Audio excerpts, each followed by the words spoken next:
श्री गणेशाय नमः. संपूर्ण महाभारत मराठीमध्ये भाग 76वा. पुढे असे झाले की जमदग्नीचे पुत्र बाहेर गेले असताना मृगया करीत सहस्रार्जुन तेथे आला. त्याचे रेणुकेने स्वागत केले, जमदग्नीने स्वागत केले, पण त्याची होमधेनू पाहून ती व तिचे वत्स या दोघांचे त्या उन्मत्त राजाने अपहरण केले. राम आश्रमात आला तेव्हा त्याला हे कळले. तो संतप्त झाला. तो परशु घेऊन एकटाच त्वरेने कार्तवीर्याचा पाठलाग करत गेला व युद्ध करून त्याचे सहस्र हात त्याने परशुने छेदून टाकले व त्याला ठार मारले. त्यानंतर राम परत आला, तो सवत्स धेनू घेऊनच. जमदग्नीच्या पुत्राने बापाला मारले हे पाहून त्याच्या मुलांनी संधी साधून आश्रमात येऊन समाधीस्थ जमदग्नीचा शिरच्छेद केला. राम आश्रमात आला. त्याला पित्याचे 2 तुकडे झालेले कलेवर दिसले.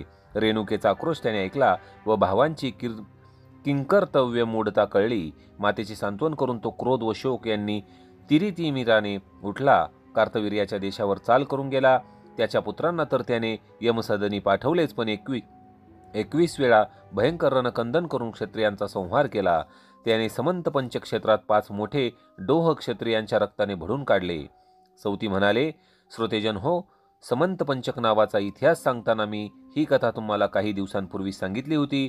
पुढे मात्र रुचिकाने पितृलोकातून येऊन परशुरामाला प्रत्यक्ष दर्शन दिले व संहार थांबवण्यास सांगितले.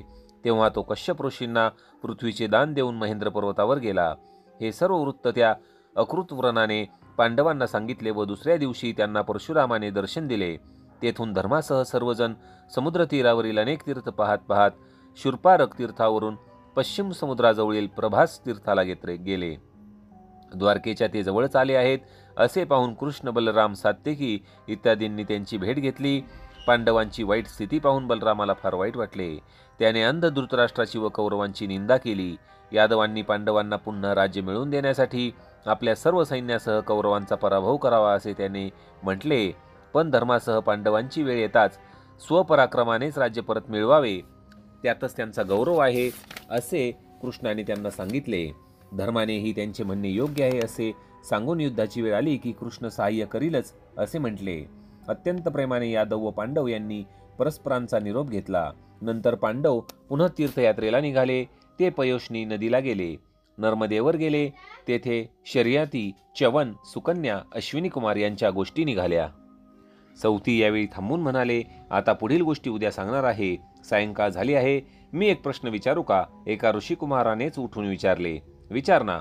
सौती म्हणाले, पांडव प्रभास तीर्थाला गेले तेव्हा सुभद्रा कृष्णाकडे होती ना? अभिमन्यू पण तिथेच होता ना? मग पांडवांची व त्यांची भेट झाली असेल. अरे वा, अभिमन्यूची याला जास्त आठवण दिसते. श्रोते हो, प्रभास क्षेत्रात सुभद्रा, अभिमन्यू यांची व पांडवांची ही भेट झाली. या कुमाराने चांगला प्रश्न विचारला. असेच एकाग्रतेने लक्ष देऊन ऐकणारे हवेत. सौती म्हणाले, त्या दिवशीच्या कथा संपल्या.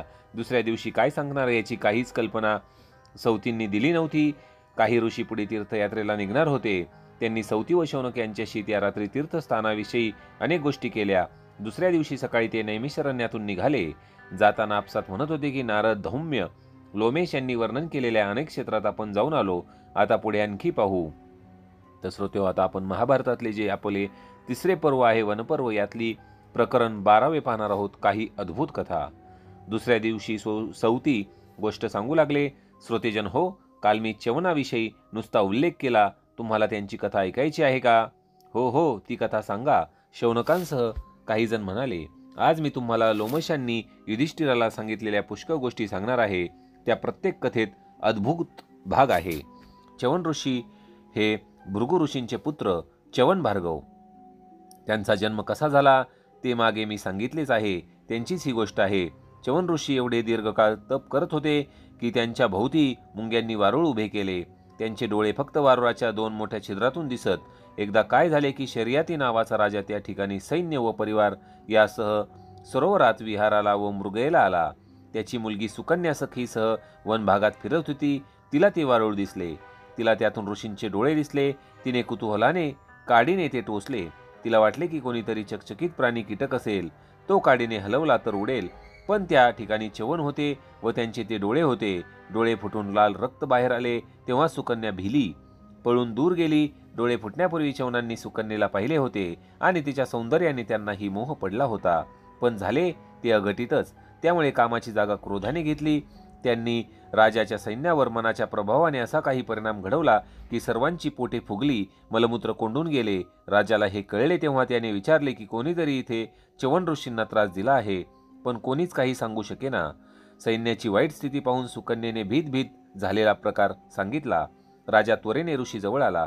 ऋषींना वारूळ फोडून बाहेर काढले. त्यांची दृष्टी गेली होती. सर्वांना त्यावेळी फार भीती वाटली.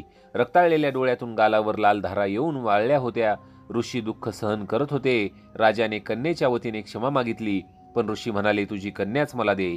तिने अपराध केला आहे, पत्नी म्हणून तिने माझी सेवा करावी. क्षणभर राजा विचारात पडला. सुकन्या थरथर उभी होती. राजाने पटकन हो म्हटले.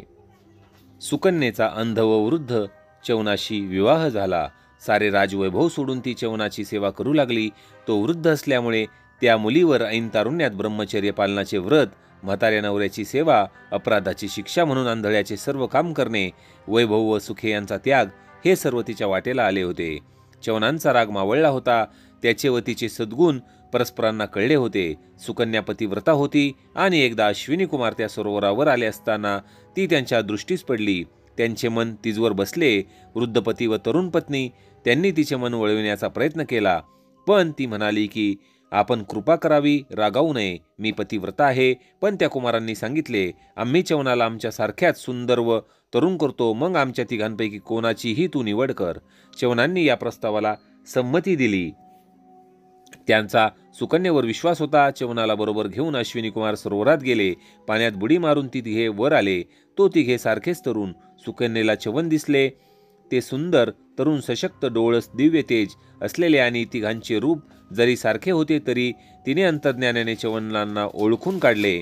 त्यामुळे च्यवन प्रसन्न झाले. अश्विनी कुमारांनी आपल्याला तारुण्य दिले, दृष्टी दिली. त्यामुळे च्यवनाने त्यांना यज्ञात देवांच्या बरोबरीस सोमरस पान करण्याचा मान मिळवून दिला.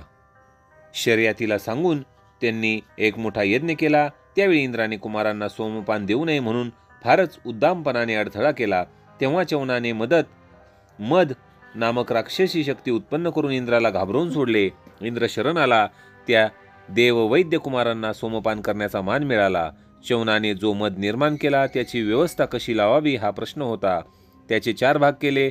मद्यपान, स्त्रिया, अक्षक्रीडा व मुर्गया या 4 ठिकाणी मदरूपी राक्षसाचे स्थान त्याने ठेवले. मग च्यवन व सुकन्या यांनी पुष्कळ वर्ष आनंदाने घालवले. शर्यती राजाच्या यज्ञाचा प्रदेश, ते सरोवर इत्यादी भाग लोमशांनी पांडवांस या गोष्टी सांगताना दाखविला. सौती म्हणाले, लोमशांनी पुढे पांडवांना यमुना, गंगा व सरस्वती यांच्या स्नानाची, काशी क्षेत्राची व आर्णिक पर्वताची महती सांगितली. त्यात त्यांनी मांधाता व सोमक यांची चारित्र्ये सांगितली. युवनाश्व नावाचा एक इक्ष्वाकू वंशाचा राजा होता. त्याला पुत्र नव्हता. त्यामुळे तो उदास झाला. वनवासाला गेला. उपास तापास करू लागला. भृगूंचा आश्रम तेथे होता. तेथे भृगुपुत्राने त्यांच्या पुत्रप्राप्तीसाठी एक इष्टी करवली होती. एका कलशात त्याने जल ठेवले होते. ते अभिमंत्रित करायचे होते. यज्ञानंतर युवनाश्व पत्नीने ते जल प्राशन करायचे होते, म्हणजे तिला इंद्रासमान पुत्र होणार होता. रात्री सगळे झोपले होते. राजाला फार तहान लागली. तो आश्रमात आला. त्याला काहीही यज्ञाची वार्ता नव्हती. त्याला जलकलश दिसला. तो उचलून राजाने ते पाणी पिऊन घेतले. श्रमपरिहार झाला. आश्रमातच राजा निजला. सकाळी ऋषी जागे झाले. पाहतात तो कलश रिकामा. हे कोणाचे काम? एवढ्या परिश्रमांनी मंतरलेले ब्रह्मशक्ती असलेले ते जल फुकट कसे गेले? विचारपूस केली. राजाही जागा झाला. आता पुढे काय होणार श्रोते हो, याची कथा आपण पाहणार आहोत भाग 77 मध्ये. धन्यवाद.